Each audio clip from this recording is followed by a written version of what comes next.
votre matinale info sur Europe 1. Bonjour Catherine Ney. Bonjour Dimitri, bonjour à tous. Pour votre carte blanche ce matin, vous ne nous parlerez pas des législatives. En revanche, de la suppression de l'ENA qui est entrée en vigueur au mois de janvier. Alors on sait que l'institution, l'école sera bientôt remplacée par l'INSP, l'Institut National du Service Public. Ça crée des vagues. Et il y a 8 jours, des diplomates faisaient grève. Hier, c'était le tour des élèves de l'ultime promotion de l'ENA. C'est presque du jamais vu. Ah ben oui.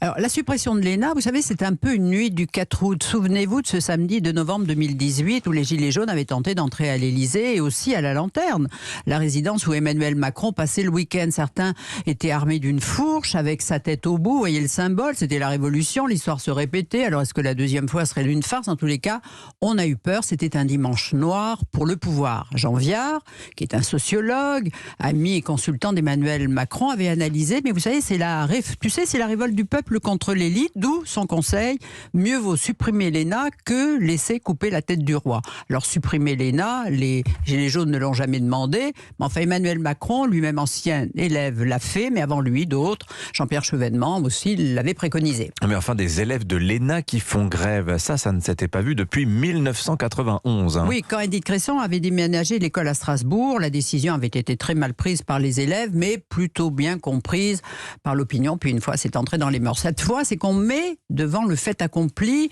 des élèves sans trop d'explications. L'ENA, vous savez, c'est d'abord une marque enviée dans le monde entier. Des élèves de 40 pays sont venus s'y former, des Chinois entre autres, oui. Ceux qui créent des réseaux, des associations d'anciens élèves avec des échanges fructueux pour la France. C'est vrai que les énarques, c'est une aristocratie qui est supposée vous regarder de haut. Jean Castex lui-même raconte qu'on s'est moqué de son accent, mais pour les derniers élèves, c'est l'attractivité même de la fonction publique qui est en danger. Ils y voient même un côté punitif injustifié. Est-ce que cette grève des jeunes énarques, ça n'est pas un caprice d'enfant gâté, Catherine? Non, ce qu'ils n'aiment pas, c'est que tout d'un coup, on ait changé les règles. Alors qu'il y ait de nécessité de sortir de Paris, qu'on améliore un peu, pourquoi pas. Mais le malaise de cette dernière promotion, c'est que tout d'un coup, leur programme s'est allégé. Apprendre à écrire des textes de loi, des décrets, faire une analyse budgétaire et financière. Les cours ont sauté et la modification du programme, ils l'ont vécu comme une improvisation très dévalorisante. Et pendant une semaine, par exemple, ça fait travailler sur le design pour l'État avec des Legos, des post-it. Alors, ils se disent à la sortie, quel poste va-t-on nous réserver? L'esprit de la réforme, c'est de créer un vivier d'administrateurs interchangeables dans lequel l'État viendra puiser au gré des besoins. Premier signal d'alerte, le nombre des inscrits au prochain concours d'entrée s'annonce en forte baisse. Ils ont joué au Lego, vous venez de bien de dire ça.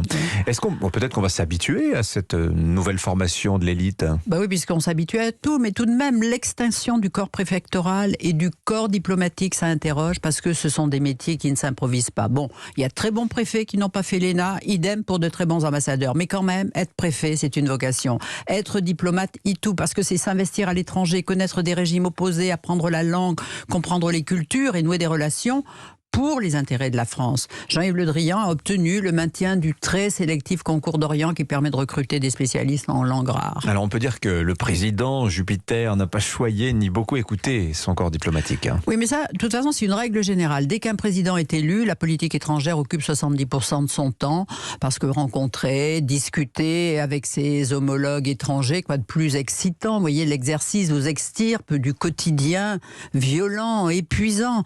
Alors on ne peut pas dire que Jupiter ait beaucoup choyé son ministre des Affaires étrangères, mais depuis 30 ans, les effectifs du Quai d'Orsay ont toujours été diminués. Georges Pompidou déjà moquait l'exercice de la tasse de thé des ambassadeurs parce qu'il voulait qu'ils deviennent des missi dominici de l'industrie française. C'est d'ailleurs ce qu'ils ont fait par la suite. Mais voyez, comme c'est curieux, la ministre anglaise du Foreign Office, Liza Truss, vient de réclamer à Boris Johnson d'urgence 1000 fonctionnaires de plus parce qu'elle dit que dans le contexte actuel, c'est un non-sens de se priver de diplomates. Merci beaucoup, Catherine Ney. Dans un instant,